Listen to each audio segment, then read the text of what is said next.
So let's look at part D of the 1976 M3 question.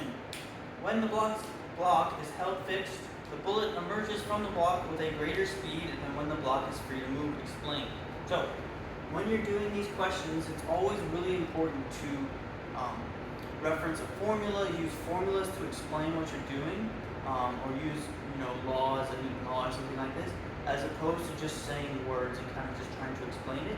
It's really important to reference something. So almost think of it as like, okay, I've got to explain this using words, right? Almost in a paragraph form.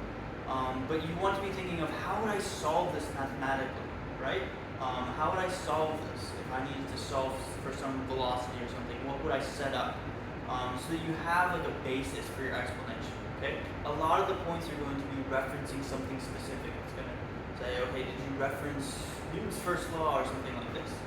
This one is not really Newton's first law here, but that is something really important. So considering this is a momentum question, you might be thinking, okay, maybe it's a momentum thing. But that's actually kind of a trick, okay?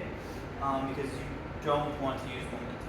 So when the bullet passes through and the block is free to move, okay, we know that the initial momentum is equal to the final momentum. But when the block is actually attached, and so it's not free to move, right? The only way we can make it so it's not free to move is actually bolt it to the ground, right? If it's not free to move, then when the bullet passes through here, it's going to try to move, but there's going to be a force from the ground against that motion, right? Because the bullet is going to be exerting a force here. If it doesn't move, I need a force back here, and this force here is an external force, right? If I have an external force, momentum will not be conserved, okay? So I can't actually analyze this when using momentum. I need to use something else, okay? So another way you can analyze it is using conservation of energy, okay? So if I'm looking at the conservation of energy, I have the energy before is equal to the energy after, okay? EI is equal to EF. Now, when the bullet is moving, I have my KE of the bullet, okay? And that's going to equal the KE of the bullet plus the KE of the block plus, I'm going to put lost energy, okay? So friction, heat, block being destroyed, right? So I'm going to lose some energy here as well.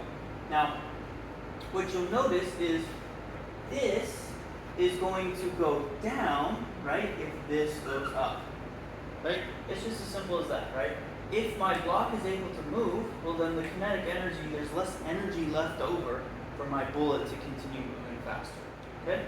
And actually if the block, the KE of the block is up, then this actually kind of goes down some as well, because the distance that the bullet is inside the block is reduced, and so there's sort of less of that, remember this slowing down force we saw in part C, okay? But sort of the basic principle, the simple aspect is just that if the KE of the block increases, then the KE of the bullet at the end has to go down, right? We're only starting with so much energy, and if this goes up, well then the KE of the bullet needs to go down. Remember, if you have questions or need anything else, send me an email. Hopefully you were able to get through most of this and be able to start connecting some of these different things. These questions get difficult when we really start connecting energy and momentum and forces and all these different ideas. And what makes it really hard is trying to figure out what do you need to do.